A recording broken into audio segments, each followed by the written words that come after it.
Kabar soal temuan transaksi janggal senilai 300 triliun rupiah di Kementerian Keuangan masih terus bergulir.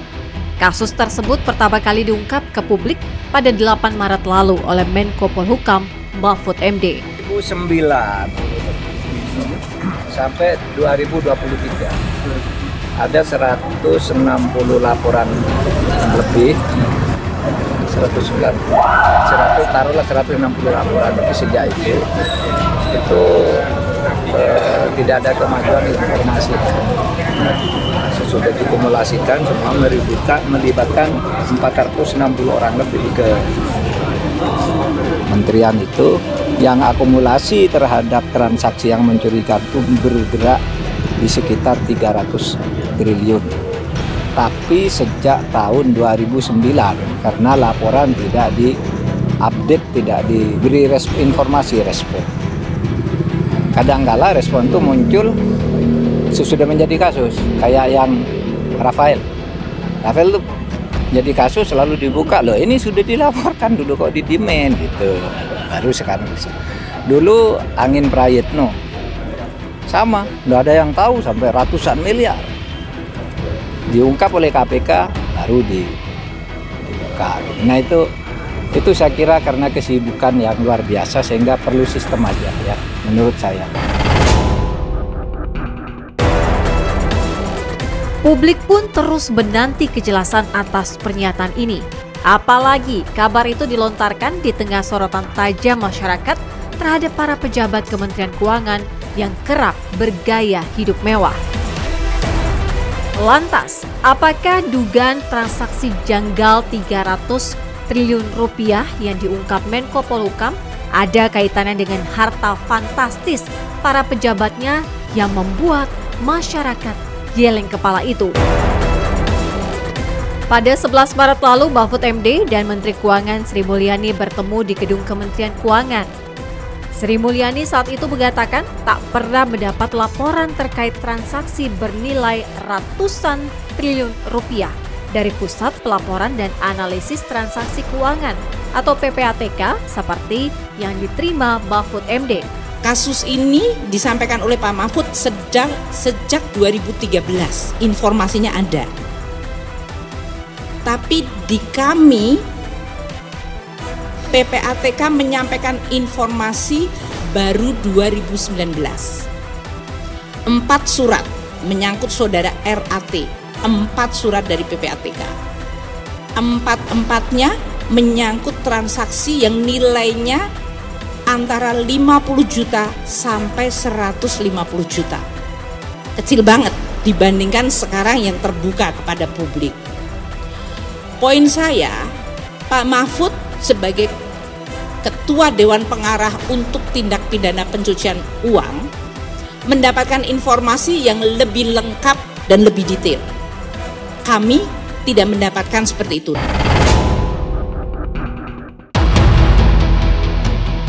Sementara Mahfud MD menyebut temuan transaksi 300 triliun rupiah yang diungkapnya itu merupakan tindak pidana pencucian uang dan bukan korupsi. Saya kan ketika ngomongkan 300 triliun itu bicara tentang pencucian uang, bukan korupsi. Coba dibuka lagi semua. Ada transaksi aneh yang melibatkan sekian ratus pegawai Kementerian Keuangan, ya, yang diduga sebagai pencucian uang, bukan korupsi. Pada 14 Maret lalu, PPATK juga telah buka suara atas kabar transaksi yang angkanya tak main-main itu. Dalam posisi Kementerian Keuangan sebagai penyidik tindak pidana asal dari kepabeanan cukai dan perpajakan, disitulah kami menyerahkan yang namanya hasil analisis ataupun hasil pemeriksaan kepada Kementerian Keuangan untuk ditindaklanjuti dalam posisi Kementerian Keuangan sebagai penyidik tindak pidana asalnya. Nah, kasus-kasus itulah yang memiliki nilai yang luar biasa besar, yang memiliki nilai yang luar biasa masif. Kasus transaksi 300 triliun rupiah itu rupanya belum usai. Menko Polhukam, Menteri Keuangan, dan Kepala PPATK pun menggelar rapat bersama pada 20 Maret lalu. Mahfud MD kembali menegaskan transaksi janggal 300 triliun rupiah yang diungkapnya itu merupakan dugaan tindak pidana pencucian uang, bukan korupsi. Yang kami laporkan itu laporan hasil analisa tentang dugaan tindak pidana pencucian uang. Berkali-kali saya katakan, ini bukan laporan korupsi, tapi laporan tentang dugaan tindak pidana pencucian uang yang menyangkut pergerakan transaksi mencurigakan.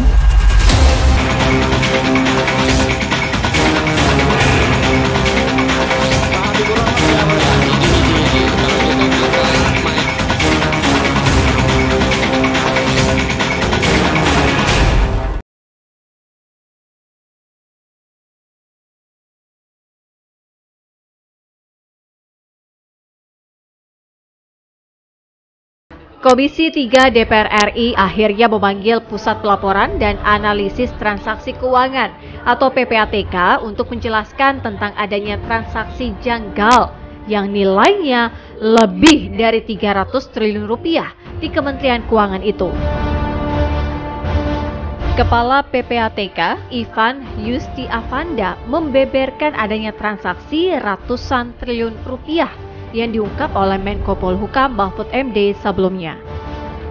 Menurut PPATK, bahwa transaksi mencurigakan yang nilainya lebih dari 300 triliun rupiah tersebut bukanlah serta-merta terkait korupsi di Kementerian Keuangan, namun merupakan tindak pidana pencucian uang. Ya, sekali lagi perlu kami tekankan dan tegaskan keyakinan kami bahwa informasi hasil analisis dan hasil pemeriksaan itu adalah informasi yang mengandung tindak pidana pencucian uang berdasarkan hasil analisis PPATK. Jadi jika dia tidak ada kandungan indikasi TPPU, dia tidak mungkin akan disampaikan kepada pihak manapun juga. Akan didatabasekan ke database kami. Jadi kami punya kewenangan untuk mendatabasekan. Nah, jika dia sudah keluar sebagai produk HA dan HP, itu tentunya kami berkeyakinan sudah ada indikasi tindak pidana pencucian uang. Nah, yang kita sampaikan ke Kementerian Keuangan itu memang karena sekali lagi bukan ngajar, ini bukan menggarami laut. Ini memang karena ketentuan pasal 74, tidak lebih dari itu. Jadi jika kemudian terjadi korupsi di internal Kementerian Keuangan, kita tidak akan sampaikan hasil analisisnya kepada Kementerian Keuangan karena Kementerian Keuangan bukan penyidik tindak pidana asal hasil analisis seperti RAT. Kita tidak serahkan HA atas nama RAT kepada Kementerian Keuangan, tapi kepada KPK. RAT, GHTP, BA, kemudian DW dan segala macam itu kita serahkan kepada KPK. Jadi kalau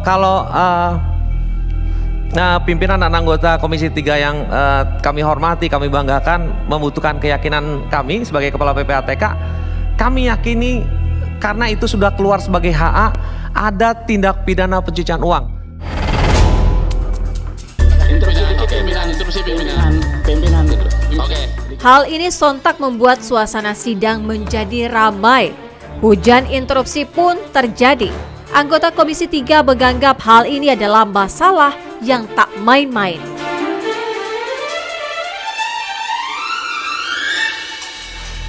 Sesudah ini perlu ada pansus DPR untuk keseriusan ini. Maka rapat hari ini adalah poin penting untuk ketegasan Kepala PPATK agar pansus ke depan tidak kayak gosokan maju mundur. Makanya penegasan bahwa di sana dicurigai ada pencucian uang itu yang paling penting. Jadi ada pencucian uang, Pak Ipan, ya? Ada pencucian uang. Kami tidak pernah satu kali pun menyatakan tidak ada pencucian uang. Tadi dinyatakan di situ tidak ada pencucian uang. Saya juga nggak tahu itu statement dari siapa. Oke.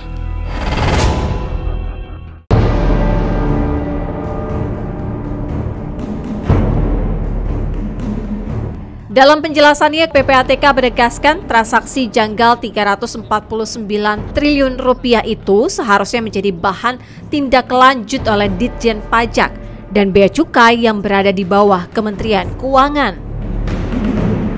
349 triliun 874 miliar 187 juta 502.987 itu bukan ini kita tidak semuanya bicara tentang tindak pidana yang dilakukan oleh Kementerian Keuangan, tapi ini lebih bukan di Kementerian Keuangan, tapi terkait dengan tugas pokok dan fungsi Kementerian Keuangan sebagai penyidik tindak pidana asal.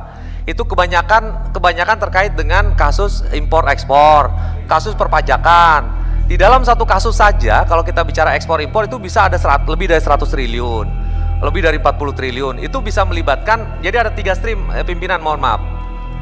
LHA yang PPATK sampaikan itu, ada LHA yang terkait dengan oknum, itu pertama. Yang kedua, ada LHA yang terkait dengan oknum dan tusinya. Misalnya kita menemukan kasus ekspor impor atau perpajakan, tapi kita ketemu oknumnya. Yang ketiga adalah kita tidak menemukan oknumnya, tapi kita menemukan tindak pidana asalnya. Jadi tindak pidana asal misalnya kepabeanan atau perpajakan itu yang kita sampaikan kepada penyidiknya. Jadi sama sekali tidak bisa diterjemahkan kejadian tindak pidananya itu di Kementerian Keuangan. Ini jauh-jauh berbeda. Jadi kalimat di Kementerian Keuangan itu juga ada kalimat yang salah. Itu yang menjadi tugas pokok dan fungsi Kementerian Keuangan.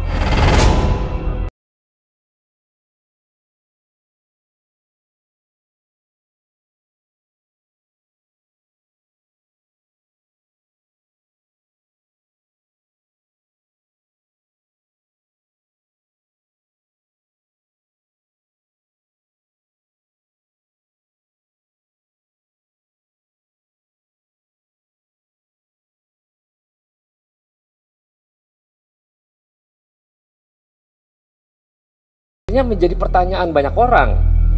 Gaduh nih ceritanya nih. Jangan-jangan nih oknum Kementerian Keuangan.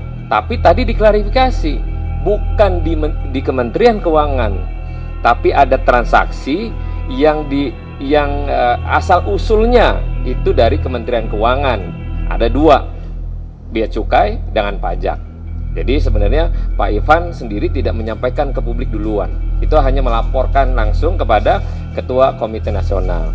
Tapi lagi-lagi saya berharap tanggal 29 Maret itu ada Bu Menteri, ada Pak Menko, ada Pak Ivan juga, untuk kita selesaikan apakah informasi yang buat gaduh ini bisa diselesaikan dengan segera, atau ada penyelesaian sampai terdalam. Misalnya pelaporan itu nyampe ke penegak hukum, yaitu KPK, Kejaksaan, atau Kepolisian. Nah, ini harus jelas. Kalau nggak jelas, maka kita Pansus akan bergerak untuk melakukan sesuatu pendalaman lebih dalam.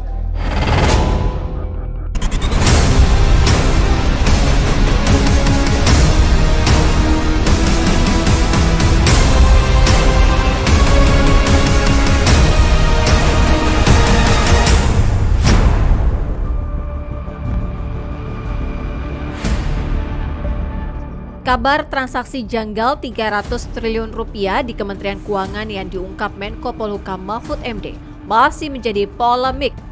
Klarifikasi PPATK serta pernyataan tegas Menko Polhukam yang menyebut bahwa transaksi ratusan triliun di Kementerian Keuangan itu bukan korupsi, tapi tindak pidana pencucian uang, memantik pertanyaan publik. Benarkah transaksi janggal bernilai fantastis yang ditemukan PPATK itu bukanlah merupakan tindak pidana korupsi sama sekali? Karena memang kenyataannya tanggal 7 Maret itu disebutkan ada blokir berkaitan dengan LHKPN kan waktu itu. Kemudian 8 Maret itu PPATK menyampaikan ada 300 triliun transaksi mencurigakan yang 480 pegawai Kementerian Keuangan kemungkinan terlibat, termasuk nomine-nomine, bahkan disebutkan seperti itu oleh PPATK. Masa masyarakat merespon karena masyarakat dan media itu kan fungsinya kontrol. Itu dibilang bahwa kita salah menerjemahkan, memang begitu kok yang disampaikan. Nah, sekarang permasalahannya tiba-tiba sempat juga disampaikan antara Pak Mahfud, Menkyu maupun PPATK bahwa 489 kemarin dikatakan bahwa itu tidak ada korupsinya, dari mana tahunya gitu kan, belum. Kan baru ada transaksi mencurigakan yang namanya TPPU yang harus disampaikan kepada penyidik, yang didalami kemudian diambil kesimpulan dalam penyidikan itu ini kejahatan asalnya apa? Apakah korupsi? Apakah memang pajak atau bea dan cukai atau kejahatan lain? Ini kan jadi aneh gitu ya, artinya jadi dikatakan bahwa jadi meliar dan sebagainya.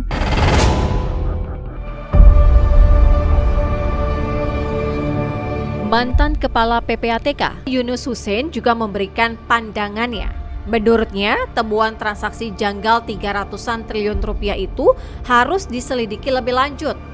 Karena bukan tak mungkin ada dugaan tindak korupsi di balik transaksi mencurigakan itu.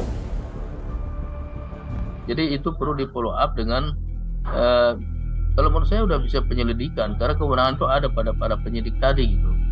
Jadilah bukti permulaan, 2 biji tadi, 2 alat bukti, kemudian unsur didakwakan. Kalau sudah ada berarti sudah ada perbuatan pidana dan sudah ada calon tersangkanya. Kalau nggak ada ya dihentikanlah kasus itu. Jadi tidak memaksa juga. Dan terkait dengan angka-angka yang beredar besar 340-an triliun itu memang ada pidana kepegawaian di dalam ya, mungkin korupsi, ada juga pidana TPPU dari pajakan, ada pidana TPPU dari cukai atau kepabeanan penyelundupan. Jumlahnya bisa besar seperti itu, apalagi kalau dihitung secara kumulatif ya. Transaksi debit kredit keluar masuk dihitung ya pasti jumlahnya akan sangat-sangat besar. Tapi berapa saldo sebenarnya, outstanding balance-nya perlu dilihat kasus per kasus, diselidikilah berapa besar uang yang ada di sini.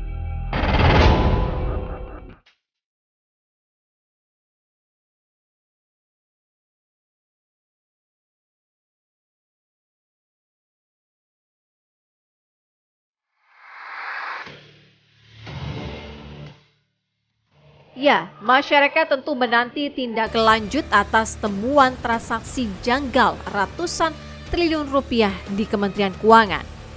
Bukan tanpa alasan, masyarakat berharap pemerintah atau pihak berwenang bisa bertindak tegas atas tindak penyelewengan dan gaya hidup mewah sederet pejabat di jajaran Kementerian Keuangan yang membuat miris. Ya, seperti Rafael Alun Trisambodo, mantan pejabat di Ditjen Pajak yang memiliki harta bernilai fantastis. Aset-aset Rafael terbongkar setelah anaknya yang gemar pamer gaya hidup mewah terjerat kasus penganiayaan.